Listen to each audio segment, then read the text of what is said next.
चलिए, इस चैप्टर को अपन ने दो पार्ट में डिवाइड किया था, ठीक है, इलेक्ट्रोकेमिस्ट्री को।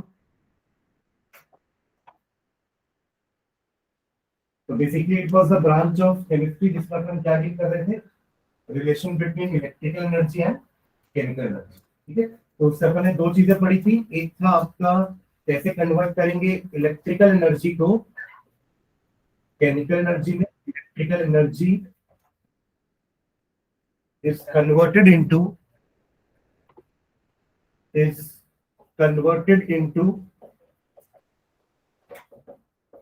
Chemical energy.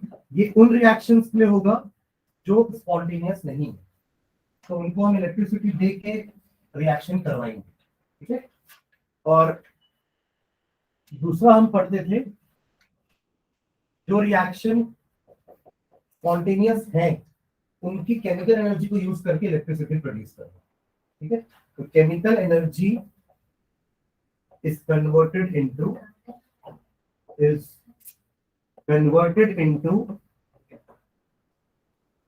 इलेक्ट्रिकल एनर्जी, ठीक है। इस सेल का नाम था आपका इलेक्ट्रोलिटिक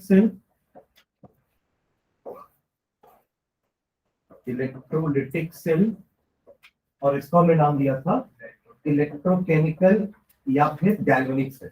इलेक्ट्रोकेमिकल या इसका एक और नाम क्या था, गैल्वेनिक सेल, ठीक है। पहले हमने यही स्टार्ट किया था जब हम पढ़ रहे थे, ठीक है। इसको पहले क्या बोला था कि आप इलेक्ट्रिसिटी दोगे तो आपको एक बैटरी लगानी पड़ेगी। आपके दो इलेक्ट्रोड्स होंगे, एक कैथोड होगा एक एनोड होगा, अंदर इलेक्ट्रोलाइट होगा। उस इलेक्ट्रोलाइट को जब आप इलेक्ट्रिसिटी पास करोगे तो वो इलेक्ट्रोलाइट खुद ब्रेक नहीं हो पा रहा था, तो इलेक्ट्रिसिटी की हेल्प से आपने उसको ब्रेक किया, रिएक्शन करवाया, ठीक है। तो वो होने के बाद जो कैटायन होगा that will move towards cathode and anion will move towards anode, ठीक है। तो इलेक्ट्रोलिसिस पढ़ा था हमने यहाँ पे, इलेक्ट्रोलिसिस, जहां पे हम देखे थे कि एक एनोड था जिसमें ऑक्सीडेशन होता है, एक कैथोड जिसमें रिडक्शन होता है, ठीक है। एंड वन वाज इलेक्ट्रोलाइट, ठीक है।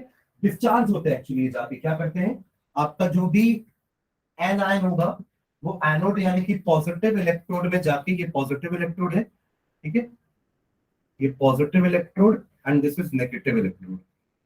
तो पॉजिटिव इलेक्ट्रोड में एनायन आएगा और डिस्चार्ज होकर न्यूट्रल होगा, और नेगेटिव इलेक्ट्रोड में कैटायन आएगा और डिस्चार्ज होके न्यूट्रल बनेगा। वो रिड्यूस होके डिस्चार्ज होगा यानी न्यूट्रल बनेगा, और एनायन ऑक्सीडाइज होके डिस्चार्ज होके यानी कि न्यूट्रल बनेगा, ठीक है।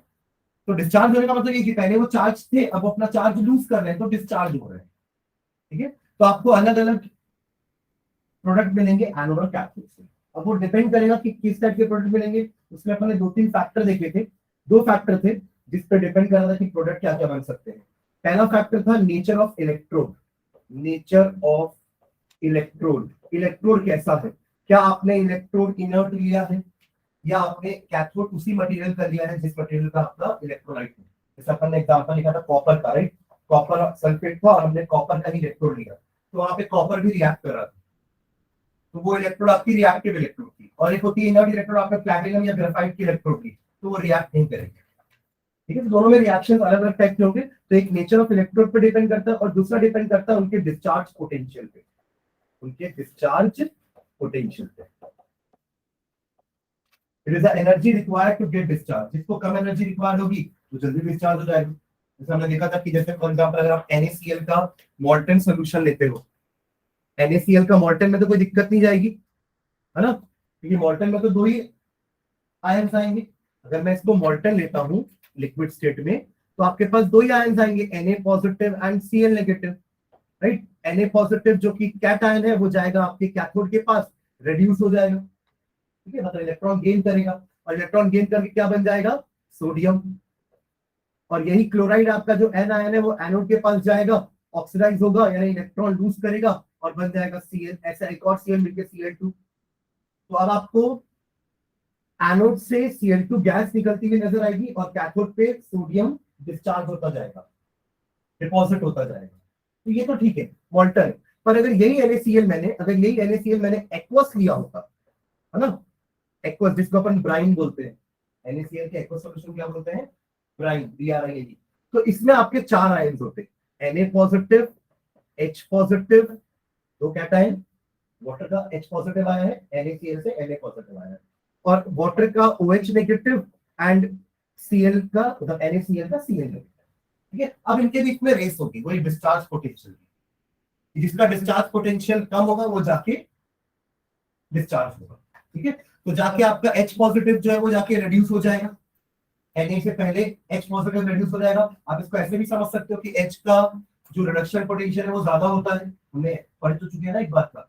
तो H का रिडक्शन पोटेंशियल ज्यादा यानी कि 0 होता है, और सोडियम का रिडक्शन पोटेंशियल, सोडियम आयन का रिडक्शन पोटेंशियल नेगेटिव होता है। तो जिसका रिडक्शन पोटेंशियल ज्यादा हो जाके रिड्यूस होगा, तो ये H पॉजिटिव जाके आपके कैथोड में जाएगा और रिड्यूस होके H बन जाएगा। ऐसा एक और H मिलके H2 बन जाएंगे, Na पॉजिटिव सॉल्यूशन में ही रहेगा। Same is the case with this also, Cl negative जाएगा, एनोड के पास जाके ऑक्सीडाइज हो जाएगा, Cl बन जाएगा, Cl2 बन जाएगा। तो आपको क्या क्या मिलेगा इसमें से, प्रोडक्ट क्या क्या मिलने वाला है आपको एक प्रोडक्ट मिलेगा NaOH जो सॉल्यूशन में रहेगा, एक तरफ से H2 गैस निकलेगी, दूसरी तरफ से क्लोरीन गैस निकलेगी। समझ में आ रही बात? ठीक है, तो ये मैं आप जो दिखा, ये दो फैक्टर्स है जिसमें आपका इलेक्ट्रोलिसिस का प्रोडक्ट डिपेंड करता है। Nature of electrolyte, nature of electrode था, इलेक्ट्रोड का नेचर पे डिपेंड करेगा। ठीक है, nature of electrode and discharge potential, ये दो फैक्टर पे डिपेंडेंसी है। क्लियर?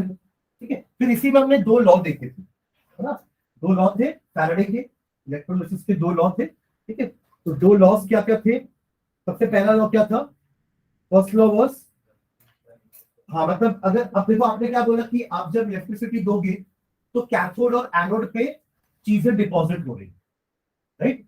जितना देर तक करंट देते रहोगे उतना चीजें डिपॉजिट होती जाएंगी, यही आपका फर्स्ट लॉ था। ठीक है, the amount of substance deposited in the electrode is directly proportional to charges supplied, यानी करंट सप्लाई। ठीक है, तो उसका अपना एक सीधा मैथमेटिकल रिलेशन लिखता हूं। ठीक है, क्या था मैथमेटिकल रिलेशन? W मतलब मास ऑफ या weight of substance deposited on that electrode is directly proportional to charge. बाद में Q को अपन रिप्लेस करेंगे I into T से। ठीक है, चार्ज, यहां हम चार्ज की बात करते हैं ना, क्योंकि इलेक्ट्रॉन्स जा रहे हैं ना एक्चुअली, तो हम चार्ज की बात करेंगे। फिर इसी का प्रोपोर्शनलिटी साइन को हटाने पे अपन ने क्या किया था? W is equals to ZQ, where Z was known as chemical equivalent। ठीक है, ओके, आगे Q की जगह अपन ने IT रख दिया था, Q is I into T, I is equals to Q by T होता है ना, चार्ज फ्लोइंग पर टाइम। तो आपका Q की जगह हो जाएगा I into T। तो फॉर्मूला क्या बना? W is equals to ZIT। ठीक है, ZIT, ये आपका एक फॉर्मूला बना। ठीक है, ये फर्स्ट लॉ था। सेकंड लॉ क्या था इलेक्ट्रोलिसिस का? Faraday second law of electrolysis, वो ये बोल रहे हैं कि आप सीरीज में दो तीन सेल को कनेक्ट कर दो, है ना, सीरीज में करेंगे तो तीनों में सेम करंट जाएगा, तो हमको पता है सीरीज में करंट सेम होता है। ठीक है, तो अब जो सब्सटेंस का डिपोजिशन होगा ना वो डिपेंड करेगा उनके इक्विवेलेंट वेट के ऊपर। आप किस टाइप का इलेक्ट्रोलाइट लिए हो, है ना, यहाँ डिपेंडेंसी होगी इलेक्ट्रोलाइट की, बोल सकते हैं। आप AgSO4 ले रहे हो, आप कॉपर ले रहे हो, आप जिंक ले रहे हो, तो तीनों का मास अलग अलग डिपॉजिट होगा, उनके इक्विवेलेंट वेट पे डिपेंड करेगा। समझ रहे मैं क्या बोलना चाह रहा हूँ? ठीक है, बता ये नहीं कि आपने सब में सेम करंट पास कराया तो सब में सेम मास डिपॉजिट होगा, नहीं होगा ना, क्योंकि सबका एटॉमिक मास भी अलग अलग है। समझ रहे मैं क्या बोल रहा हूँ? जैसे कि फॉर एग्जाम्पल Zn को 2 इलेक्ट्रॉन की जरूरत होती है Zn बनने में, राइट? है ना, Zn2 पॉजिटिव 2 इलेक्ट्रॉन गेन करेगा Zn बनने में, और वहीं दूसरी तरफ आपका जो Ag है सिल्वर, वो 1 इलेक्ट्रॉन लेके ही डिपॉजिट हो जाएगा। तो आप सोचो ना कि जो इसका एक एटम डिपॉजिट होने में 2 इलेक्ट्रॉन लग रहा है, यहाँ उसके 2 एटम डिपॉजिट हो जाएंगे 2 इलेक्ट्रॉन, तो मास डिपॉजिशन का बढ़ेगा ना। ऊपर से जिंक और Ag का एटॉमिक मासेस भी अलग अलग है, तो आपका जो जो वेट डिपॉजिटेड होगा ना अलग अलग सेल्स में, उसका मास उनके इक्विवेलेंट वेट के ऊपर डिपेंड करेगा। ठीक है, यहाँ पर ने क्या रिलेशन लिया था? W1 by W2 mass deposited is equivalent to या डायरेक्टली प्रोपोर्शनल टू बोल सकते हैं अपन उनका, हाँ, हाँ इक्विवेलेंट वेट, ठीक है। जो अपन कैसे निकालते हैं, उनका एटॉमिक वेट अपॉन उनका वैलेंसी। जैसे मुझे अगर सिल्वर का निकालना तो सिल्वर का एटॉमिक मास 108 अपॉन उसकी वैलेंसी 1। जिंक का निकालना तो जिंक का एटॉमिक मास 64 65 के आसपास, 63.5 अपॉन उसका कॉपर का होता है। नहीं, एटॉमिक मास डिवाइडेड बाय उसका नंबर ऑफ इलेक्ट्रॉन्स या valency, it has to lose to become neutral, ठीक है। तो ये इनके दो लॉ थे, लॉ ऑफ, है ना, टू लॉस थे, that was the law of electrolysis, ठीक है। ओके, इसी में फिर हम आगे और आए थे। एक्चुअली हम जब कंडक्टर पढ़ रहे हैं ना, तो दो टाइप के कंडक्टर अपन पढ़ते हैं, इलेक्ट्रॉनिक और इलेक्ट्रोलिटिक। इलेक्ट्रॉनिक कंडक्टर्स मतलब ये जो वायर्स हो गए, ये सब इलेक्ट्रॉनिक कंडक्टर्स हैं, जहाँ पे इलेक्ट्रॉन के फ्लो से इलेक्ट्रिसिटी प्रोड्यूस हो रही है, और यहाँ पे आयंस के फ्लो से इलेक्ट्रिसिटी प्रोड्यूस हो रही है। These are ionic conductors. हमारे इलेक्ट्रोलाइट कैसे होते हैं? Ionic conductors. सभी तो बोलते हैं कि इलेक्ट्रोलाइट्स सॉलिड स्टेट में कंडक्ट नहीं करते, they have to be either in molten form या तो they have to be in aqueous form, लेकिन उसी स्टेट में they are in their ionic stage. तो आयनिक स्टेट में रहेंगे तभी वो इलेक्ट्रिसिटी कंडक्ट कर पाएंगे, ठीक है, आयनिक कंडक्टर्स। ओके, सो यहाँ पे भी अपन ने जैसे कंडक्टर की बात की, तो कंडक्टर का एक रेजिस्टेंस होगा।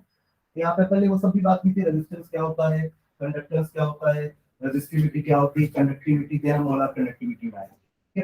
तो रेजिस्टेंस किसी का भी निकालने के लिए अपन वो व्हीटस्टोन ब्रिज का बताया था मैंने, अपन यूज करते हैं, आपको पढ़े हो फिजिक्स में भी, कि अपन उसको एक इक्विलिब्रियम कंडीशन पे लेके आते हैं, then the ratio of the resistance should be same. पढ़े है ना ये चीज? तो अपन ऐसे इसका रेजिस्टेंस निकाल सकते हैं अपने गिवन इलेक्ट्रोलाइट का। बस ये कि आपको उसके लिए एक सेल लेना पड़ेगा जिसके अंदर आप इलेक्ट्रोलाइट को फिल कर दो, क्योंकि वो लिक्विड स्टेट में है ना। आपको अगर कॉपर के टुकड़े का निकालना है रेजिस्टेंस, तो आप उसको व्हीटस्टोन ब्रिज में रख सकते हो फिजिकली। एक लिक्विड को कैसे रखते हैं? तो हम क्या करते हैं, वहां से दो वायर लेते हैं और उन दो वायर को हम अपने इलेक्ट्रोलाइटिक सेल में डिप कर देते हैं, और उस इलेक्ट्रोलाइट कनेक्टिविटी सेल में आपका इलेक्ट्रोलाइट भरा होता है। तो आपको उस इलेक्ट्रोलाइट की का रेजिस्टेंस मिल जाएगा यूजिंग व्हीटस्टोन ब्रिज, ठीक है। तो रेजिस्टेंस दिखा सकते हैं अपन, तो अपन उसके बारे में बात करते हैं। चलो, रेजिस्टेंस क्या होता है ना। तो रेजिस्टेंस हम जानते हैं, it is a property of a conductor to resist the flow of current, ठीक है। तो रेजिस्टेंस हो गया आपका एक, ठीक है, इसका यूनिट अपन ने क्या पढ़ा था? ओम। रेजिस्टेंस का यूनिट क्या होता है? ओम। और इसी का रेसिप्रोकल करूंगा तो उसको हम क्या बोलते हैं? कंडक्टेंस। अच्छा, it is represented by R. Conductance is represented by G, ठीक है। तो conductance is the reciprocal of resistance, it is 1 by R. तो यूनिट भी हो जाएगा इसका पर ओम, या एमएचओ बोल लो, है ना, या सीमेंस पर ओम, या फिर इसको अपन क्या बोलते हैं? सीमेंस, ठीक है। तो यहीं से रेजिस्टेंस अपन रेजिस्टिविटी पढ़ते थे। रेजिस्टिविटी का सिंबल क्या होता है? रो। रो, रो, ठीक है। और ये आता कहां से कि अपन बोलते हैं कि resistance is directly proportional to length of the conductor, है ना। यहाँ पे लेंथ का मतलब है आपका, यहाँ पे L बाई ए बी, वहां पे तो अपन लेंथ ऑफ वायर बोलते हैं और area of cross section of the wire बोलते हैं ना। यहाँ पे लेंथ और ए का मतलब क्या हो जाएगा कि कितने लेंथ तक आपके इलेक्ट्रोलाइट भरा हुआ है इस कंडक्टिविटी सेल में। हाँ हाँ, इसको बोलते हैं सेल कांस्टेंट है। और आपके उस कंडक्टिविटी सेल का एरिया ऑफ क्रॉस सेक्शन क्या है, ये आपका L बाई ए का वैल्यू होगा, जो कि अपन सेल कांस्टेंट बोले, क्योंकि एक बार उसकी वैल्यू फिक्स हो जाएगी तो वो चेंज नहीं होती, ठीक है। ओके, L बाई ए से डायरेक्टली प्रोपोर्शनल है ये, R is directly proportional to L by A, जिसको प्रोपोर्शनलिटी साइड आने के लिए अपन कांस्टेंट लगाते हैं रो L बाई ए। और ये आपका रेजिस्टिविटी है, यहाँ से आप रेजिस्टिविटी का फॉर्मूला निकाल सकते हो, rho is equals to R A by L. Unit हो जाएगा इसका ओम मीटर, मीटर नहीं, ओम मीटर। ये मीटर स्क्वायर है, नीचे मीटर है ना, तो मीटर मीटर कैंसिल हो जाएगा, तो क्या बचेगा? ओम मीटर। तो दिस इज योर रेजिस्टिविटी। अब जैसे रेजिस्टेंस से कंडक्टेंस निकाले थे, वैसे ही रेजिस्टिविटी से कंडक्टिविटी निकलेगी, जिसको अपन किसी ने किए थे? कप्पा से। सिग्मा वाला भूल जाओ, है ना, वो इसका कंडक्टिविटी, ठीक है। तो ये क्या है आपका? कप्पा कंडक्टिविटी, ठीक है। और इसको अपन ने क्या बोला था? It is the reciprocal of resistivity. Resistivity क्या है? R A by L. ये ऊपर जाएगा तो क्या हो जाएगा? एल बाय आर ए होगा, L by R A,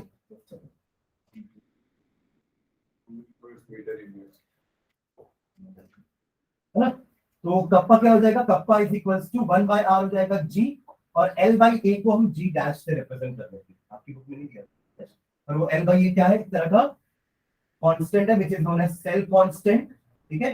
represented by G star और इसका यूनिट क्या होगा per metre G star cell constant का यूनिट क्या होगा पर मीटर कप्पा का यूनिट क्या होगा ओम इनवर्स मीटर आप इसी को इन्वर्स कर लो ना रेजिस्टिविटी का यूनिट जो ओम मीटर निकाले उसको इन्वर्स कर दो तो पर ओम पर मीटर या फिर सीमेंस पर मीटर ठीक है तो ये आपके ये चारों क्वांटिटी हो गए ठीक है अब इसी कंडक्टिविटी से अपन ने मोलार कंडक्टिविटी निकाला ठीक है कंडक्टिविटी हम जब इलेक्ट्रोलाइट की बात करते हैं तो उनका कंसंट्रेशन भी देखते हैं ठीक है तो यहाँ पे हम बात करेंगे मोलार कंडक्टिविटी का molar conductivity is more important than conductivity conductivity हमारे इलेक्ट्रॉनिक कंडक्टर्स के लिए ज्यादा इंपॉर्टेंट होती है but for electrolytic conductors ionic conductors their molar conductivity are more important because the concentration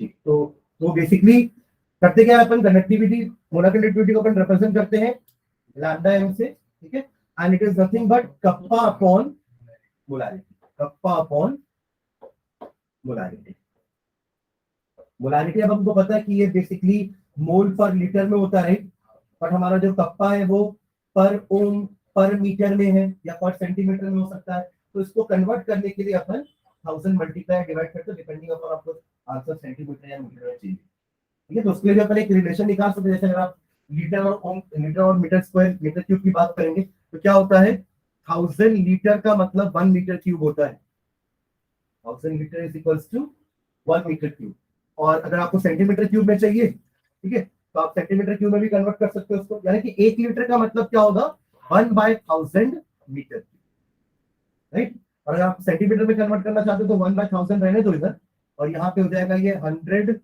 centimetre cube और ये भी क्यूब हो जाएगा 1/1000 इंटू 6 ये 3 कैंसिल इंटू 1000 समझ रहे तो 1 लीटर का मतलब 1000 सेंटीमीटर क्यूब एंड 1/1000 मीटर समझ रहे ठीक है तो ये चीज अगर आप यहाँ पुट करेंगे ना पीछे इक्वेशन में तो आपको लैम्डा एम की वैल्यू आ जाएगी in terms of centimetre cube and metre cube ठीक है तो क्या था formula finally 1000 into kappa upon molar mass हाँ मोलर मास m मोलैरिटी है मोलर मास थोड़ी है ठीक है और इसका यूनिट सीमेंस सेंटीमीटर स्क्वायर पर मोल ठीक है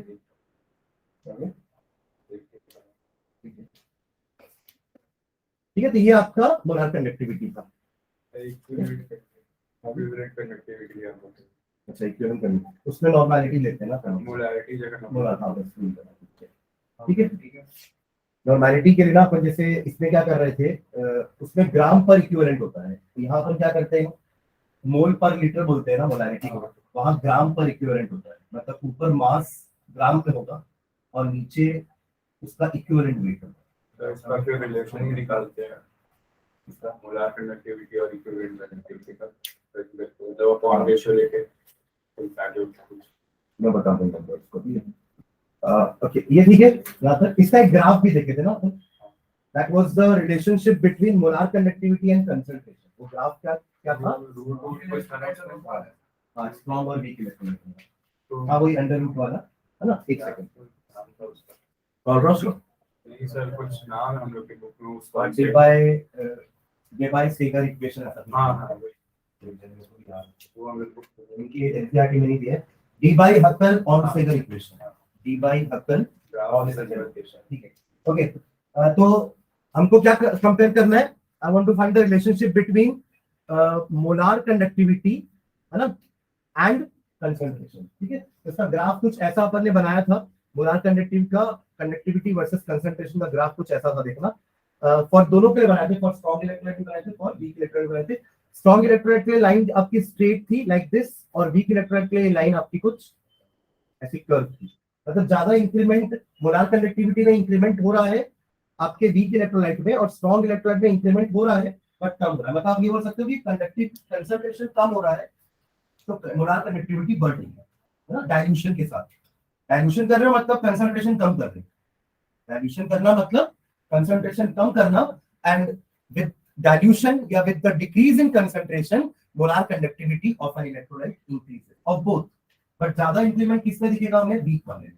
देखिए स्ट्रॉन्ग वाले में तो पहले से ही सारे के सारे मॉलिक्यूल्स आयंस पे डिसोसिएटेड हैं, तो वहां पे नंबर ऑफ आयंस नहीं बढ़ रहे, ठीक है। बट यहाँ पे आपके जैसे आप और डाइल्यूशन करने के लिए पानी ऐड करते हो ना, तो more and more electrolytes dissociate into ions, तो उनसे उनकी मोलार कंडक्टिविटी ज्यादा तेजी से बढ़ती है, ठीक है। तो ये जो ये स्ट्रेट लाइन है, तो इसका एक इक्वेशन अपन ने लिखा था, वो इक्वेशन कुछ ऐसा था, लैम्डा इज इक्वल्स टू, ऐसा कुछ इक्वेशन था, यहाँ लिख रहा हूँ ना, ठीक है। लैम्डा इज इक्वल्स टू, या लैम्डा एम लिखे थे क्या, lambda M C is equals to, C मतलब कोई भी कंसंट्रेशन पे, is equals to lambda M not, यानी कि molar conductivity at infinite dilution या फिर लिमिटिंग मोलार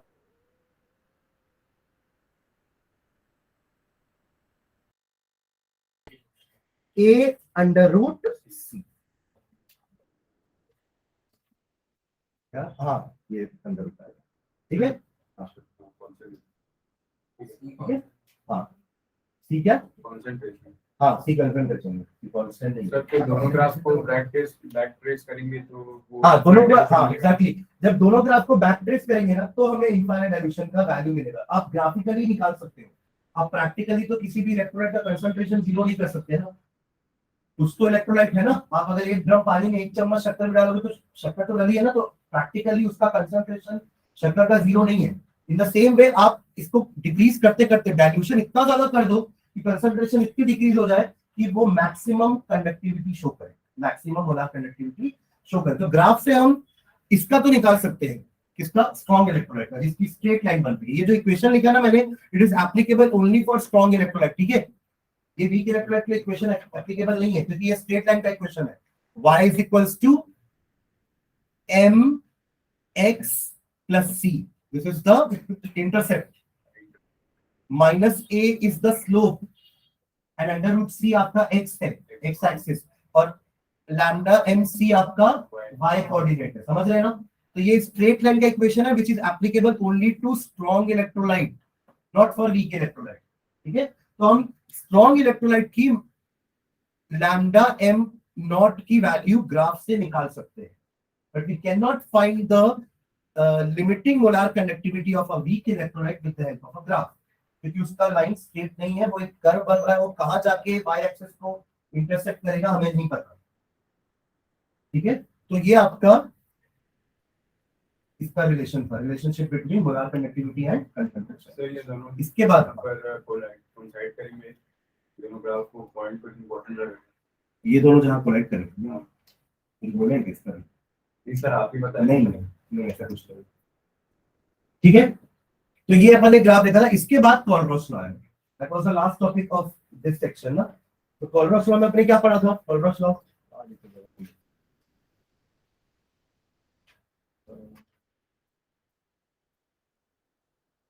तो वो एक इनफाइनाइट डायरेक्शन से निकालने का मेथड था। हाँ वो एप्लीकेशन है basically, that is an application, ठीक है, वो एक एप्लीकेशन है। चलो ठीक है, कोलब्रुक लॉ लिखते हैं। तो इधर बनाता हूँ कोलब्रुक लॉ, ठीक है। तो वो हो चुका है, मैक्सिमम जूम में है वो, नहीं होगा वो तो जूम आउट नहीं सर, ऐसे दूर से ही। अच्छा ऐसे, हाँ ठीक है ऐसे करेंगे, हाँ चलो ठीक है। तो ठीक है इसमें लड़ाई मत करो, ठीक है। चलो तो इसके बाद अपना था कोलब्रुक लॉ,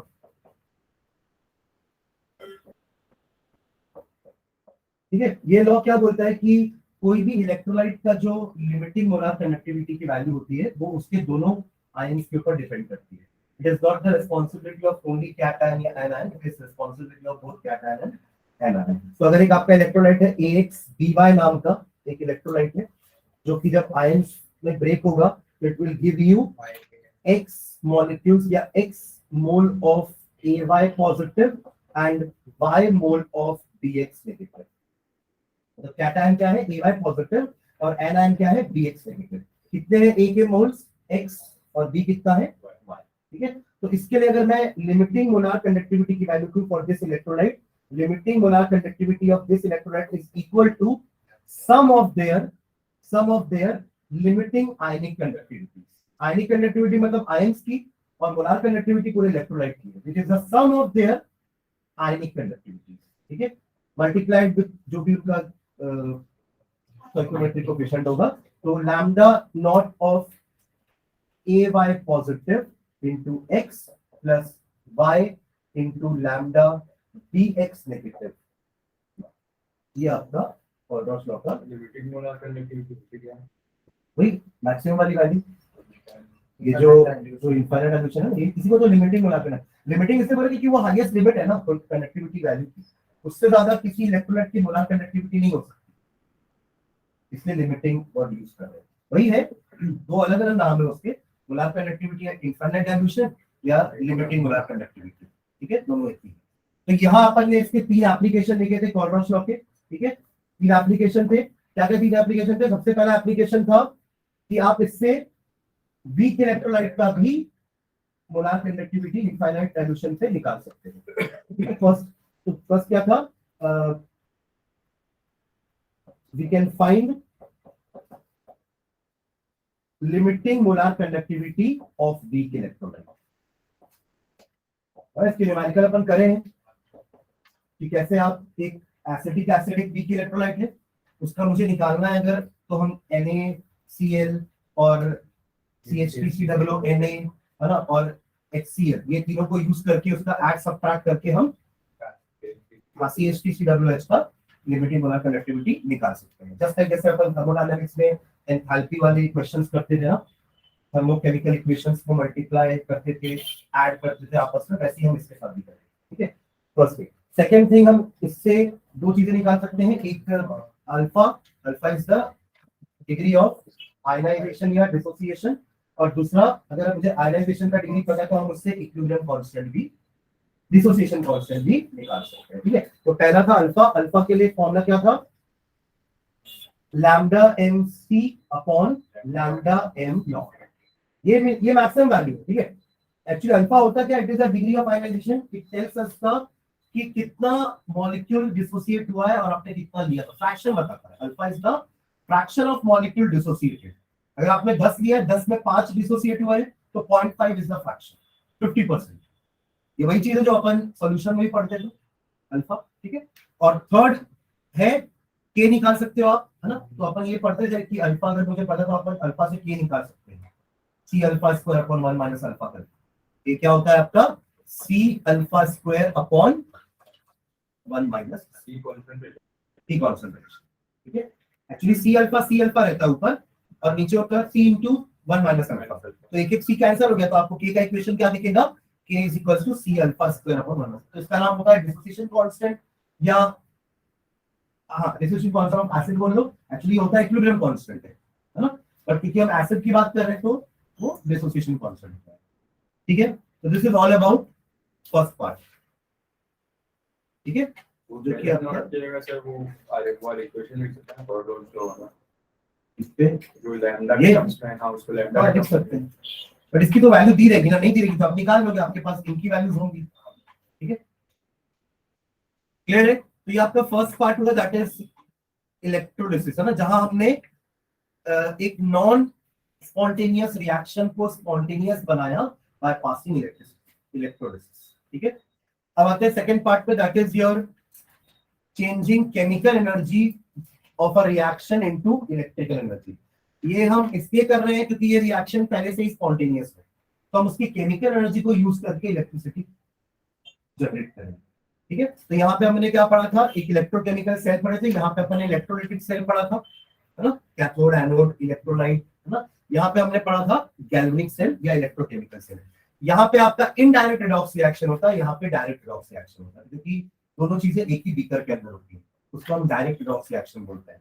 और एक होता है इनडायरेक्ट रिडॉक्स रिएक्शन, जहां पे दोनों रिएक्शन ऑक्सीडेशन और रिडक्शन अलग अलग जगह पे होते हैं, अलग अलग बीकर पे होते हैं। ठीक है, तो मैं आपने डायग्राम ऐसा बनाया था कि आपका एक हाफ सेल था, that was an oxidation half cell, और एक था आपका रिडक्शन हाफ सेल। लिखते समय भी अपन राइट साइड में रिडक्शन हाफ सेल बनाते हैं और लेफ्ट साइड में ऑक्सीडेशन हाफ सेल, और जब इसको अपन रिप्रेजेंट करते हैं सेल को, तब भी हम लेफ्ट साइड में ऑक्सीडेशन वाले रिएक्शन लिखते हैं और राइट साइड में रिडक्शन, मतलब एनोड कैथोड। ठीक है, यहाँ पे ये आपका एनोड है, क्योंकि हमें पता है कि एनोड में हमेशा ऑक्सीडेशन होता है और कैथोड में हमेशा रिडक्शन। मैंने AOCR करके बताया था ना, उससे अपन याद रख सकते हैं। ठीक है, उसके अलावा ये रहा आपका एक इलेक्ट्रोड रहेगा जो कि अपने इलेक्ट्रोलाइट में डिप्ड रहेगा। वैसे यहाँ पे भी एक इलेक्ट्रोड होगा जो अपने इलेक्ट्रोलाइट में डिप्ड होगा। हम डेरियन सेल पढ़े थे, सबसे पहला जिंक और कॉपर का, जिंक एंड कॉपर का सेल को क्या नाम दिया जाता है? डेरियन सेल। ठीक है, डेरियन सेल। ओके, इसके बाद यहाँ पे आपने बाहर से कनेक्शन कुछ ऐसा कर दिया, बीच में गैल्वेनोमीटर लगा देंगे तो मेजर की वाकई में करंट फ्लो हो रहा है कि नहीं हो रहा है, रिफ्लेक्शन से हमें पता चल जाएगा। और अंदर हमने कनेक्ट किया था सॉल्ट ब्रिज। ठीक है, to maintain the neutrality of the solution, otherwise यहाँ पे बहुत सारे कैटायन जमा हो जाएंगे, यहाँ बहुत सारे एनायन जमा हो जाएंगे।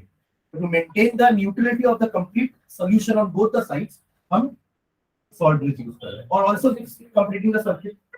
सेकंड क्या कर रहा है, इसका दूसरा फंक्शन क्या है? Completing the circuit. ये आउटर सर्किट तो आपने वायर से कंप्लीट कर दिया, बट इनर सर्किट भी तो कंप्लीट होना चाहिए ना, क्योंकि अब ये बीकर तो अलग अलग है। पहले बीकर एक ही था तो इलेक्ट्रोलाइट एक ही थे, तो आपको अंदर कुछ जोड़ने की जरूरत नहीं पड़ती थी, बस आप दोनों इलेक्ट्रोड को रखा दो, अंदर उनको ऑलरेडी कोई इलेक्ट्रोलाइट जोड़ रहा है। बट यहाँ तो हमने दोनों को इलेक्ट्रोलाइट को अलग अलग कर दिया, तो अब दोनों को कौन जोड़ेगा? तो सॉल्ट ब्रिज। ठीक है, जिसके अंदर कोई न्यूट्रल सॉल्यूशन फिल करेंगे। हाँ, अगर अलग, हाँ ठीक है, साथ में एक सॉल्ट का सॉल्यूशन रहेगा। ठीक है, उसी से तो आयंस आएंगे दोनों साइड में to make the solution neutralise.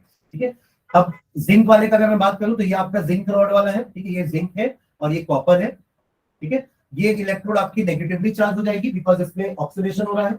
सारे इलेक्ट्रॉन, सारे जो जिंक है वो जिंक पॉजिटिव बनकर निकलते जाएंगे, giving out 2 electrons on this electrode, making this electrode a negatively charge electrode, क्योंकि ऑपोजिट होता है इससे। यहाँ पे हमने एनोड को पॉजिटिवली चार्ज इलेक्ट्रोड कहा था क्योंकि हमने उसको पॉजिटिव टर्मिनल से कनेक्ट किया था बैटरी के, और कैथोड को नेगेटिव टर्मिनल से। यहाँ अपने आप ये एनोड नेगेटिव टर्मिनल हो रहा है because of the presence of electrons in it, और यही इलेक्ट्रॉन इस तरफ फ्लो होके जाते हैं और करंट उसके ऑपोजिट डायरेक्शन में फ्लो होगा। ठीक है, that is the conventional direction of current. ठीक है, ये हो गया आपका एनोड का रिएक्शन। और कैथोड में क्या होगा? कॉपर 2 पॉजिटिव आपका इलेक्ट्रोलाइट का, it will gain 2 electron and will become copper, और वो डिपॉजिट होता जाएगा। एक एक करके आपके इलेक्ट्रोड, यहाँ वाला इलेक्ट्रोड डिसॉल्व होता जाएगा, यहाँ पे इलेक्ट्रोड जो है वो बड़ा होता जाएगा, थिकनेस उसकी बढ़ती जाएगी बिकॉज उसमें कॉपर डिपॉजिट हो रहा है। ठीक है, तो आपका करंट इस तरीके से प्रोड्यूस होगा। राइट, अब आप इसी में, हाँ वो यहाँ डिसॉल्व हो, तो Z into पॉजिटिव कंसंट्रेशन बढ़ा रहा है। ठीक है, क्लियर है? That was the function of your galvanic cell. यही अपन ने इलेक्ट्रोड पोटेंशियल पढ़ा था, इलेक्ट्रोड पोटेंशियल देखे थे, क्योंकि देखो दोनों सेल में पोटेंशियल डेवलप हो रहा है। कैसे डेवलप हो रहा है? ये रॉड नेगेटिवली चार्ज, बाहर जो आयन निकल रहे हैं वो पॉजिटिवली चार्ज। तो ये दोनों चार्जेस के बीच का जो सेपरेशन होता है उसी को अपन पोटेंशियल डिफरेंस बोलते हैं ना। तो इसका खुद का एक पोटेंशियल डिफरेंस है, इलेक्ट्रोड पोटेंशियल है, इसका एक पोटेंशियल। दोनों के बीच के पोटेंशियल डिफरेंस को अपन वोल्टमीटर से मेजर आउट कर सकते हैं। That will be the EMF of the cell, cell का ईएमएफ। इंडिविजुअल इलेक्ट्रोड को हम क्या बोलते हैं? इलेक्ट्रोड पोटेंशियल, है ना। इसका इलेक्ट्रोड पोटेंशियल, इसका इलेक्ट्रोड पोटेंशियल, और जो कंप्लीट वोल्टमीटर रीडिंग शो कर रहा होगा that will be the potential difference of both, और उसको हम ई सेल बोलते हैं या ई नॉट। कंडीशन हमने अगर स्टैंडर्ड ली हुई है then it is known as E not cell, otherwise E cell. हाँ, इसका 1.1 ये आपका वो उसका होगा पॉइंट, एक का है 0.76 और एक का 0.34 माइनस में। मतलब एनोड का होता है, अगर मैं इलेक्ट्रोड पोटेंशियल निकालूं इसका स्टैंडर्ड वाला, तो ई नॉट सेल एक्चुअली में होता क्या? E not cell equals to E not cathode minus E not anode. Cathode का है आपका 0.34 वोल्ट पॉजिटिव में रिडक्शन पोटेंशियल, और इसका रिडक्शन पोटेंशियल है नेगेटिव में विच इज 0.76 माइनस 0.76। आप दोनों को ऐड करो तो यू विल गेट 1.1 वोल्ट। तो इससे अपन ये भी प्रूव किया था कि पॉजिटिव पोटेंशियल आ रहा है अगर डिफरेंस, तो मतलब हमने रिएक्शन सही लिखा है, रिएक्शन इज स्पॉन्टेनियस। अगर ये आप उल्टा कनेक्ट करते कि कैथोड, अगर आप सोचते कि कैथोड एक एनोड है और जिंक कैथोड है ना, कॉपर एनोड है और जिंक कैथोड है, अगर सोचते तो आपका रिएक्शन, आपका ये जो वैल्यू है ये नेगेटिव आता। तो सब लोगों को समझ जाना चाहिए कि that reaction is not spontaneous. मतलब रिएक्शन एक्चुअली में ये है, जो होगा, जो है ना वो यहाँ लिख देता हूँ। रिएक्शन एक्चुअली में ये हो रहा है, Zn plus Cu2 positive gives you Zn2 positive plus C, ये रिएक्शन हो रहा है, ना कि रिएक्शन ये हो रहा है Cu2 positive, sorry, Cu plus Zn2 positive gives Zn plus Cu2 positive. ये रिएक्शन नहीं होगा, ठीक है, क्योंकि इस रिएक्शन का ईएमएफ क्या आएगा, नेगेटिव। समझ गया ना? ये अपन रिएक्शन देख के समझ जाएंगे कि कौन एनोड है कौन कैथोड है, ठीक है। फिर हमें टेबल से स्टैंडर्ड वैल्यूज मिल जाएंगी और उससे अपन उस सेल का ईएमएफ निकाल सकते हैं, ठीक है। तो ये आपका पूरा वो वाला पार्ट हो गया। इसमें अपन एप्लीकेशन भी देख लिया, राइट, कि आपकी इलेक्ट्रोकेमिकल सीरीज क्या होती है। इलेक्ट्रोकेमिकल सीरीज क्या होती है, वो बनाई कैसे गई है, एक SHE नाम का अपन इलेक्ट्रोड पढ़ा था ना। SHE is the standard hydrogen electrode, जिसकी हेल्प से हम बाकी इलेक्ट्रोड्स का पोटेंशियल निकाल सकते हैं कंपेयर करके। इसका हम इलेक्ट्रोड पोटेंशियल 0 वोल्ट मान लेते हैं, रिडक्शन पोटेंशियल 0 वोल्ट मान लेते हैं, ठीक है। और बाकी जो इसके कंपैरिजन में अगर किसी इलेक्ट्रोड का ऑक्सीडेशन हो रहा है ना, तो इलेक्ट्रोड अगर मान लो आपने जिंक लिया तो जिंक तो इसके रेस्पेक्ट में ऑक्सीडाइज होगा, ये हाइड्रोजन रिड्यूस होगा ना, तो जिंक ऑक्सीडाइज होगा। जैसे यहाँ पे भी जिंक ऑक्सीडाइज हो रहा है, कॉपर रिड्यूस हो रहा है। एक ज्यादा नॉन एक कम नॉन मेटालिक लोगे, एक ज्यादा नॉन मेटालिक लोगे, तो कम नॉन मेटालिक वाला ऑक्सीडाइज होगा और ज्यादा नॉन मेटालिक वाला रिड्यूस होगा। सिल्वर और कॉपर ले लो, तो कॉपर ऑक्सीडाइज होगा, सिल्वर रिड्यूस होगा। समझ में आ रही है बात? तो ऑक्सीडेशन अगर किसी का हो रहा है तो उसके पोटेंशियल को अपन ऑक्सीडेशन पोटेंशियल बोलेंगे, और अगर किसी का हाइड्रोजन के रेस्पेक्ट में रिडक्शन हो रहा है तो उसको हम रिडक्शन पोटेंशियल बोलेंगे। पर वो जो टेबल बनी हुई है ना इलेक्ट्रोकेमिकल सीरीज, वो डिपिक्ट करती है सबका रिडक्शन पोटेंशियल। मतलब जब आपने जिंक और ऑक्सीजन को, सॉरी, जिंक और हाइड्रोजन इलेक्ट्रोड को लिया होगा तो जिंक का ऑक्सीडेशन पोटेंशियल आ रहा होगा प्लस 0.76 वोल्ट। तो अगर उसका ऑक्सीडेशन पोटेंशियल प्लस में तो उसका रिडक्शन पोटेंशियल माइनस में। तो टेबल में माइनस वाली वैल्यू लिखी क्योंकि वो उसका रिडक्शन पोटेंशियल, ठीक है। तो ऑक्सीडेशन या रिडक्शन होगा उसके रेस्पेक्ट में, बट टेबल जो है that is based on reduction potential. तो जिसका रिडक्शन पोटेंशियल टेबल के अनुसार, जिसका रिडक्शन पोटेंशियल की वैल्यू ज्यादा है वो रिड्यूस होता है, ठीक है। अगर वो रिड्यूस हो रहा है तो वो अच्छा ऑक्सीडाइजिंग एजेंट है ना, क्लियर है ना? वो टेबल में ऐसी अरेंज है ना, ऑक्सीडाइजिंग एजेंट। हाँ वही चीज, ठीक है, क्योंकि वो सामने वाले को ऑक्सीडाइज कर रहा है तो उसका ऑक्सीडाइजिंग पावर अच्छा है और वो खुद रिड्यूस हो रहा है, ठीक है। और जिसका रिडक्शन पोटेंशियल कम होगा, है ना, वो ऑक्सीडाइज होगा, यानी वो अच्छा रिड्यूसिंग एजेंट, उसका रिड्यूसिंग पावर अच्छा है, ठीक है। तो ये हो गया आपका इलेक्ट्रोकेमिकल सीरीज एंड, ठीक है। इसमें और क्या देखे थे अपन, ठीक है ना, मतलब उससे आप क्या क्या निकाल सकते हो, क्या क्या एप्लीकेशन है कि आप दो को कंपेयर कर सकते हो कि कौन अच्छा रिड्यूसिंग एजेंट है, कौन अच्छा ऑक्सीडाइजिंग एजेंट है। आप कंपेयर कर सकते हो कि कौन हाइड्रोजन को रिप्लेस करेगा एसिड से, कौन नहीं करेगा, राइट। और स्पॉन्टेनिटी तो अपन देख ही लिए रिएक्शन की, अगर ई सेल की वैल्यू पॉजिटिव आ रही है तो वो स्पॉन्टेनियस, और अगर नेगेटिव आ रही है तो वो नॉन स्पॉन्टेनियस। और क्या देखे थे अपन इस वाले में, हाँ नर्व सिक्वेशन वो इंपॉर्टेंट है, ठीक है। डीएनए सेल हो गया ना, इलेक्ट्रोकेमिकल सीरीज हो गई, ईएमएफ ऑफ द सेल हो गया। स्टैंडर्ड कंडीशन क्या होती है,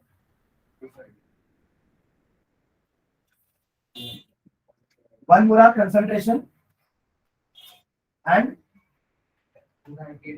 25 डिग्री सेल्सियस, यानी कि 298 केल्विन। तो ये जो स्टैंडर्ड कंडीशन लिखे ना अपन, स्टैंडर्ड कंडीशन वो क्या होती है, स्टैंडर्ड कंडीशन जिसको अपन ई नॉट बोल रहे हैं, स्टैंडर्ड कंडीशन होती है 298 केल्विन एंड 1 m कंसंट्रेशन।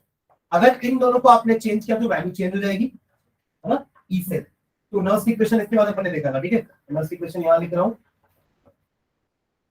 तो Nernst equation basically tells us the relationship between temperature and concentration with EMF of the cell, ठीक है। अभी जब अपन ई नॉट सेल बोल रहे थे that was the standard condition, but nerves equation क्या बोलता है कि अगर कंसंट्रेशन चेंज हुई 1 m के अलावा या टेम्परेचर चेंज हुआ तो स्टैंडर्ड वैल्यू वो नहीं रहेगी। उसके बाद अपन एक इक्वेशन डिराइव किए थे, अगर मैं यही सेल ले लूं, यही वाला इक्वेशन यही था ना अपना, Zn plus Cu2 positive gives Zn2 positive plus Cu, तो इसके लिए अपन लिनियर, सॉरी, नर्व्स इक्वेशन कैसे लिख सकते हैं, E cell is equals to E naught cell minus 0.0591 upon n। बाकी यहाँ पे एक्चुअली इसके पहले वाला इक्वेशन और लिखेंगे अपन, फिर ये लिखते हैं, log of concentration of Zn2 positive, है ना, upon concentration of Cu2 positive. Sir oxidation वाले को ऊपर रहेगा। हाँ? Oxidation। जो ऑक्सीडाइज हुआ है वो ऊपर, मतलब जैसे अपन वो लिखते थे ना, अभी आगे आके फिर उसको के से रिप्रेजेंट करने वाले, के से, क्योंकि इक्विलिब्रियम कांस्टेंट में अपन प्रोडक्ट का कंसंट्रेशन ऊपर लिखते हैं, रिएक्टेंट का कंसंट्रेशन नीचे। समझ में आ रहा है? तो ये, पर इसके पहले एक और इक्वेशन क्या था जहां पे ये इसकी जगह अपन और भी कुछ चीजें लिखते थे ना, वो इक्वेशन बताना मुझे। E cell is equals to E naught cell, 2.303 RT upon NF। E naught cell is equals, sorry, minus RT upon NF, जहां पे, अच्छा मैं वहां पे फैराडे बताना भूल गया, है ना। फैराडे का मतलब क्या होता है? It is the charge of 1 mole of electron, it is the charge of 1 mole of electron. तो आप निकाल सकते हो, मतलब 6.022 into 10 to the power 23 into 1.6 into 10 to the power minus 19 coulomb. तो टोटल कितना आएगा? 96,487 या फिर 96,500 कैलकुलेशन इजी करने के लिए। तो 1 फैराडे यहाँ पे लिख दिया, याद रखिएगा, ठीक है। 1 faraday is equals to 96,500 coulomb. और वो होता क्या? It is the charge on 1 mole of electron, ठीक है। ओके, तो ये NF समझ गया ना, N मतलब नंबर ऑफ इलेक्ट्रॉन्स। तो यहाँ पे इस इक्वेशन में कितने इलेक्ट्रॉन्स इन्वॉल्व है? 2। F का वैल्यू पता है, R का वैल्यू पता है, टेम्परेचर T। तो ये जो 0.059 आया था ये स्टैंडर्ड टेम्परेचर पे, ये जो 0.059 मैंने कब निकलेगा? जब आप R पे 8.314 रख दोगे, टेम्परेचर 298 रख दोगे और F की वैल्यू भी पुट कर दोगे, तब जाके ये आएगा 0.059, ठीक है।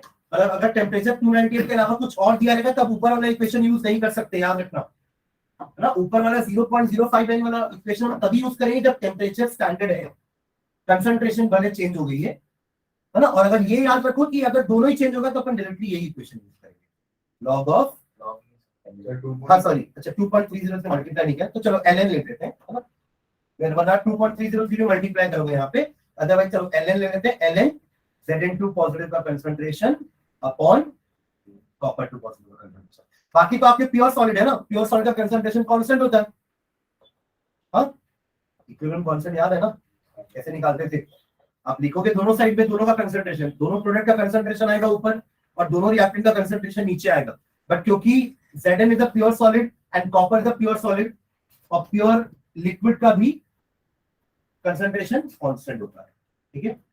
तो इसलिए आपका ये इक्वेशन बना, नॉस्ट इक्वेशन। क्लियर है? तो वो Za का Kg का इक्वेशन भी रहता है ना, तो उसमें Zn में 2 इलेक्ट्रॉन रहते हैं और हाँ, तो वो बैलेंस करेंगे तो वो स्क्वायर हो जाएगा। अभी सबका कोएफिशिएंट 1 है, चलो Zn वाला बोल रहा है ना, उसको देख लेते हैं। चलो आप पावर में 2 हो जाएगा Ag के, तो इक्वेशन देखो कुछ ऐसा बनेगा, उस पर ध्यान देना है। जो इक्वेशन आप बोल रहे हो उसमें क्या होगा? Zn plus Ag positive gives Zn2 positive plus Ag, ठीक है। अब इससे 2 इलेक्ट्रॉन यूज किए, पर ये एक ही इलेक्ट्रॉन गेन कर रहा है, तो यहाँ 2 ले लेंगे और इसको भी 2 ले लेंगे। जब इसका इक्वेशन लिखोगे तो नीचे Ag पॉजिटिव में कंसंट्रेशन का स्क्वायर होता है, तो n यहाँ 2 लिखना, n तो 2 ही रहेगा, इलेक्ट्रॉन्स तो 2 ही इन्वॉल्व है। आपको इक्वेशन बैलेंस करके देखना है ना, इक्वेशन बैलेंस करके देखो तो यहाँ पे भी इलेक्ट्रॉन्स 2 ही इन्वॉल्व है, बट Ag पॉजिटिव का कंसंट्रेशन का स्क्वायर हो जाएगा, ये याद रखना, ठीक है ना। मतलब अगर मैं इसका E सेल वैल्यू लिखूं तो E cell is equals to, ये E नॉट सेल तो अपन टेबल से निकाल लेंगे, हाँ सर, वो कोएफिशिएंट पावर बन जाता है, हाँ कोएफिशिएंट पावर बन जाएगा, जस्ट लाइक जैसे अपन इक्विलिब्रियम कांस्टेंट का इक्वेशन।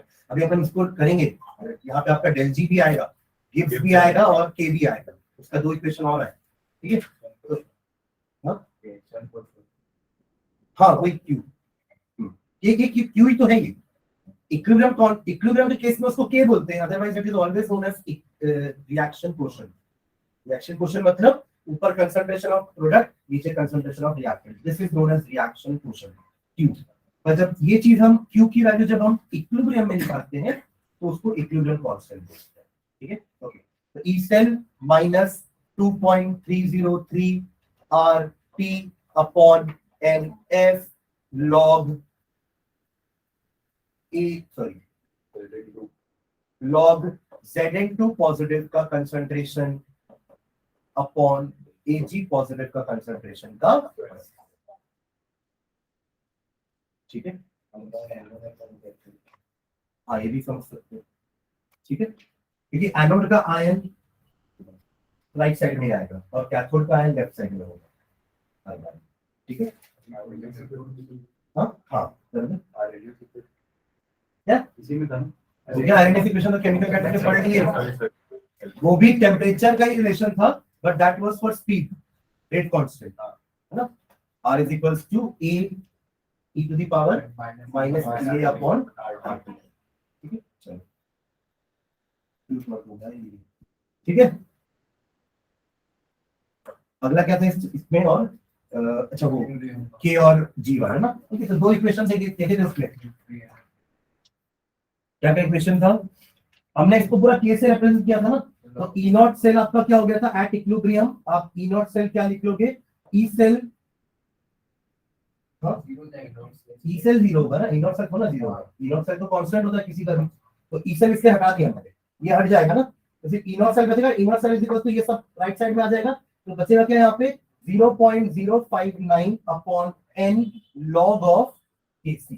इसको पूरे को अपन Kc से रिप्रेजेंट करेंगे इस वाले, this is Kc right, this is Kc, this is 0.0591, ये जीरो हो जाता है एट इक्विलिब्रियम, तो ये इधर राइट।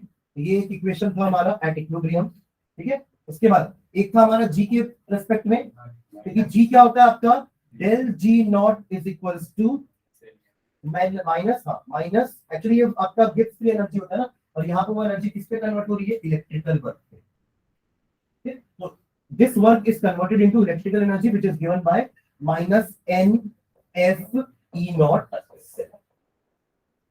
वही V is equals to IR अपन बोलते हैं, तो वैसे ही करंट नेगेटिव क्यों लिखते हैं यहाँ पे? ये एनर्जी कम होती है ना, आप जब भी वर्क करोगे तो एनर्जी हमेशा डिक्रीज होगी, तो नेगेटिव से बता, ठीक है। और इसमें आपको पता ना कि किसी भी स्पॉन्टेनियस रिएक्शन के लिए डेल्टा जी का वैल्यू नेगेटिव होता है, तभी वो रिएक्शन स्पॉन्टेनियस होगा।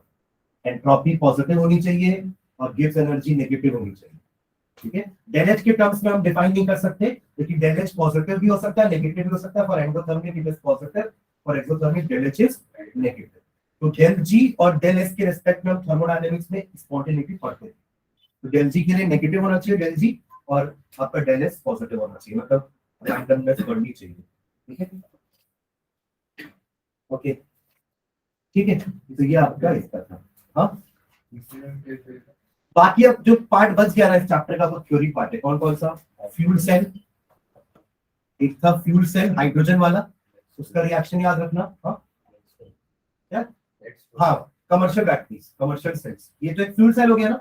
फ्यूल सेल में अपन ने हाइड्रोजन यूज किया था ना, हाइड्रोजन ऑक्सीजन यूज किए थे, है ना। तो अब इस सब में क्या करना है कि एनोड क्या है कैथोड क्या है, ओवरऑल रिएक्शन, एनोड का रिएक्शन कैथोड का रिएक्शन, यही काम आपको दोनों कमर्शियल सेल्स के लिए करना है। दो टाइप की सेल्स आपके सिलेबस में दिए हुए हैं, एक लेक्लांची सेल और एक आपका लेक्लांची सेल तो आपका इसमें आ जाएगा प्राइमरी बैटरी में, प्राइमरी सेल में दो टाइप की बैटरीज पढ़ेंगे ना अपन, एक primary which can not be recharge again and again, one time use वाली, और एक आपका सेकेंडरी बैटरी जिसका अपन ने लेड स्टोरेज पढ़ा था। तो एक लेड स्टोरेज एक्यूमुलेटर और एक लेक्लांची, इन सब का भी एनोड क्या होता है कैथोड क्या होता है, रिएक्शन, एनोड पे कैथोड पे ओवरऑल रिएक्शन, ठीक है। कोरोजन, कोरोजन में भी रिएक्शन था। हाँ मैं इसको भी डिस्कस कर लेता हूँ शॉर्ट में। हाँ वो कोरोजन का वो हो जाएगा ना प्रिवेंशन।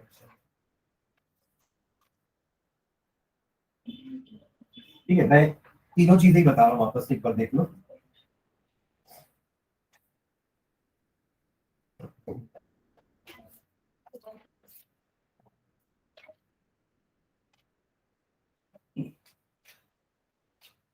पहले फ्यूल सेल देख ले। फ्यूल सेल में आपका जो रिएक्शन अपन हाइड्रोजन ले रहे थे, तो हाइड्रोजन में आपका जो एनोड में रिएक्शन होता था वो कुछ ऐसा था, H2 + 2OH नेगेटिव, ये एनोड का रिएक्शन लिखा हूं मैं, H2 + 2OH negative gives you 2H2O + 2 electrons, electron lose हुआ है, ठीक है। एक ही मतलब है, ठीक है ठीक है। उसके बाद कैथोड पे O2 + 2H2O gives, या अच्छा इलेक्ट्रॉन भी काट करूंगा, plus 4 electrons gives 4OH negative, ठीक है। इस इक्वेशन को आप लोगों ने बोला 2 से मल्टीप्लाई कर दो, है ना, बैलेंस करना पड़ेगा, क्योंकि 4 इलेक्ट्रॉन कहां से आ रहे हैं, यहाँ से आ रहे हैं, ठीक है। तो ओवरऑल रिएक्शन तो वाटर का ही बनेगा। क्या है ओवरऑल रिएक्शन वाटर का? H2 plus O2 gives H2O, 2H2O और ये आपका 2H2O। ठीक है, यही फ्यूल सेल का इक्वेशन है, एनोड कैथोड। बाकी डायग्राम में पर देखते हैं फ्यूल सेल का। ठीक है, हाँ ऑक्सीजन में 2H2O plus O2 किस देश 2H2 प्लस 2O भी यहाँ पे 2H2 plus H2O gives H2 नहीं 2H2O plus O2 और gives H2। गलत है ना, तो 2H2 प्लस O2 होगा। ठीक है, वाटर इक्वेशन ही तो आएगी। ठीक है, और इसका अपन लिखे थे कि अपोलो स्पेस प्रोग्राम में इसको यूज किए थे ना। ठीक है, उसके अलावा बाकी दोनों सेल भी लिख दे रहा हूं मैं। ठीक है, लेक्लांचे और लेट स्टोरेज। लेक्लांचे पहले देखते हैं।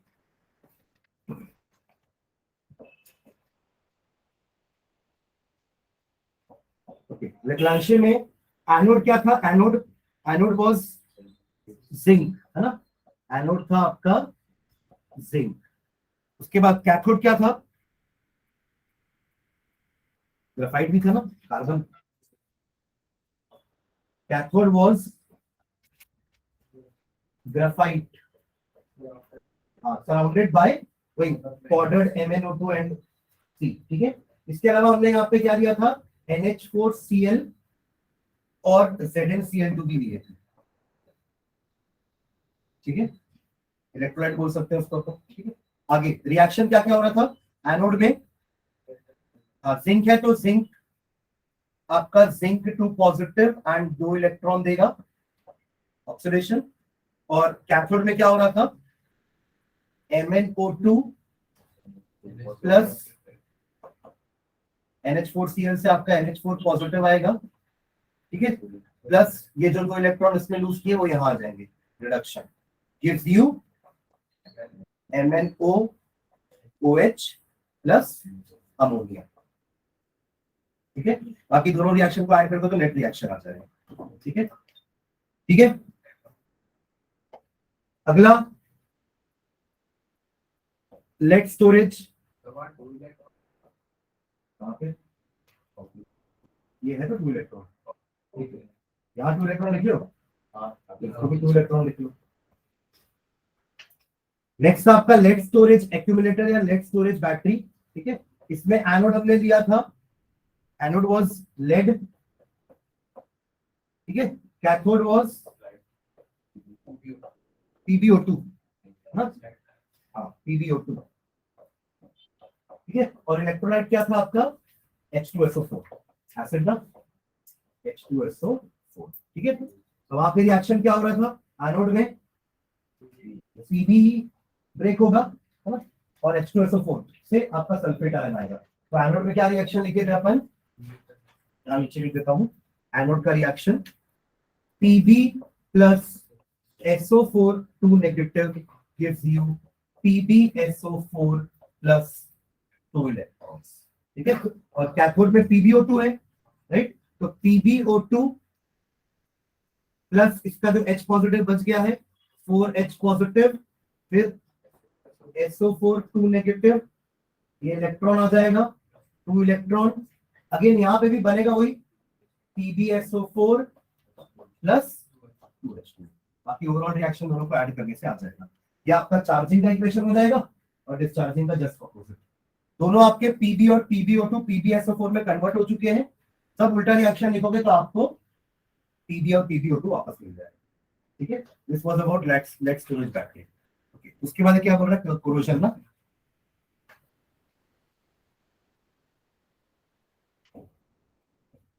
कोरोजन। इसका जो एक डायग्राम है ना वो बना लेना, है ना। डायग्राम जो अपन बनाए थे कॉपी में ना, जहाँ पे जिस रीजन में वो हो रहा है, नहीं बनाया। मैंने बोला था, हाँ, उसका डायग्राम एक बार देख लेना। ठीक है, बाकी रिएक्शन में लिख देता हूँ। कोरोजन में क्या होगा reaction? Fe plus 2H positive plus half O2 gives you Fe2 positive plus H2O। फिर ये Fe2 पॉजिटिव Fe3 पॉजिटिव में कन्वर्ट होगा, है ना, फेरस से फेरिक होगा। 2Fe2 positive plus half O2 plus 2H2O gives Fe2O3, वही Fe3 पॉजिटिव वाला, और अल्टीमेटली FeO और Fe2O3 मिलके Fe3O4 बनते हैं ना, रस्ट। ठीक है, Fe2O3 प्लस 4H पॉजिटिव। ठीक है, आप पूरा ओवरऑल रिएक्शन लिख सकते हैं, that will B Fe2O3 plus XH2O will be Fe2O3.XH2, जिसको हम रस्ट बोलते हैं। ठीक है, ये रस्ट के इक्वेशन था। बाकी डायग्राम इंपॉर्टेंट है, पर रस्ट का डायग्राम देखना, कुछ ऐसा टाइप का डायग्राम था शायद, वो भी एक तरह का सेल हो गया ना। आगे आपका पोटेंशियल डेवलप होता है, कोरोजन इन इलेक्ट्रोकेमिस्ट्री।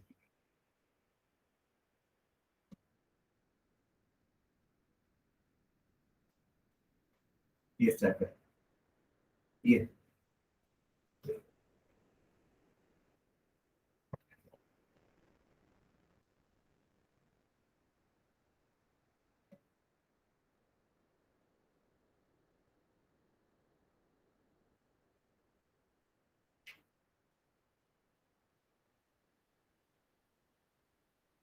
ठीक है, यहाँ भी एनोड क्या डेवलप होता है, जिस एरिया पे आपका हो रहा है वो आपका एनोड बना था। Anode action causing pitting of the iron, वहां से आयरन गायब हो रहा है। ठीक है, तो Fe2 पॉजिटिव को ऑक्सीजन मिल जाएगा नेचर से ही, और H पॉजिटिव कहां से आ रहा है, जितना भी कार्बन डाइऑक्साइड होगा, एसिड रेन, कार्बोनिक एसिड मिलेगा, वहां से ये H पॉजिटिव आ रहा है। ठीक है, ठीक है, तो ये चैप्टर हुआ रैपिड फायर से खत्म। ठीक है, अब नेक्स्ट क्लास में इसके क्वेश्चन आंसर सिंपल कर लेंगे, ये पूरी शीट सॉल्व करेंगे नेक्स्ट क्लास में सैटरडे को। ठीक है, तो एक बार पूरा चैप्टर आप इससे रिवाइज करना, कुछ अगर थियरी में कुछ डाउट आता है तो मुझसे पूछ लेना, अदरवाइज फिर हम इसके नेक्स्ट क्लास में सारे क्वेश्चन कर लेंगे। और खुद भी ट्राई करना, कुछ क्वेश्चन जल्दी हो जाएगा काम। ठीक है, क्योंकि मैं जल्दी जल्दी बताऊंगा ना, अपन बैठ के सॉल्व नहीं करेंगे क्वेश्चन, मैं हिंट दे दूंगा, अपन आगे बढ़ेंगे और आंसर बता दूंगा। जिन्होंने सॉल्व किया होगा वो आंसर चेक कर लेना, जिन्होंने नहीं किया वो जाके चेक करके मतलब करके आंसर चेक कर लेना। ठीक है, चलिए, थैंक यू।